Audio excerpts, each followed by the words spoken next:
तो यहाँ पर हम लोग बेसिकली बात कर रहे हैं क्लास 9 के साइंस का चैप्टर नंबर 2, जो कि है क्या हमारे आसपास के पदार्थ शुद्ध है। आज इस चैप्टर की अगर बात करेंगे तो इसमें एक कॉन्सेप्ट आता है तुम्हारा वास्तविक विलयन। ठीक है, वास्तविक विलयन क्या होता है, इसके लिए विलयन को समझना पड़ेगा और विलयन को समझने के लिए हमको मिश्रण को समझना पड़ेगा।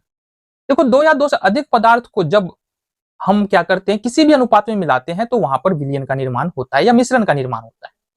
अब जब हमारा मिश्रण समांगी हो तो उसको हम लोग विलयन कहते हैं, और जब विलयन में ऐसा हो कि जब एक जो घुलने वाला पदार्थ है, जो विलेय है, वो विलायक के कणों के बीच में जाकर के बैठ जाए तो इसको हम लोग वास्तविक विलयन बोलते हैं। या ये बोल सकते हैं वास्तविक विलयन वैसा विलयन है जिसमें विलेय पूर्णतः घुल जाता है, उसको हम लोग वास्तविक विलयन कहते हैं। अब सवाल उठता है कि वास्तविक विलयन तो समझ में आ गया, उदाहरण क्या होगा, जैसे पानी चीनी हो गया, इसका विलयन हमारा वास्तविक विलयन का उदाहरण हो गया। पानी और नमक हो गया, इसका जो उदाहरण है हमारा वास्तविक विलयन का उदाहरण है। अब इसके गुण क्या होते हैं, वास्तविक विलयन के गुण क्या होते हैं, आओ जरा इसके बारे में बात करें।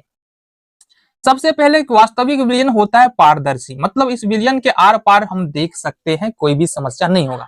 पानी चीनी का विलयन बनाओ, आसानी से हम लोग क्या कर सकते हैं, आर पार देख सकते हैं विलयन के।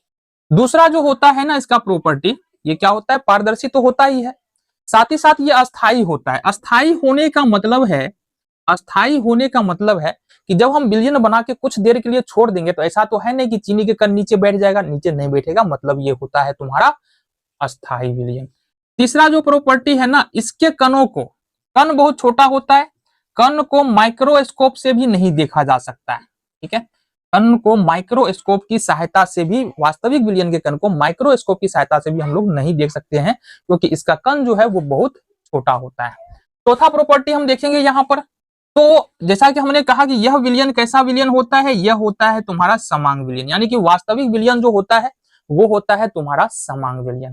देन पांचवी प्रॉपर्टी की ओर बात करेंगे, छान कर, है ना, छान कर इसके कणों को अलग नहीं कर सकते। मतलब पानी और चीनी का विलयन बनाए हम, अब हम चाहेंगे कि छान करके चीनी को अलग कर ले, पानी को अलग कर ले, तो ये संभव नहीं है,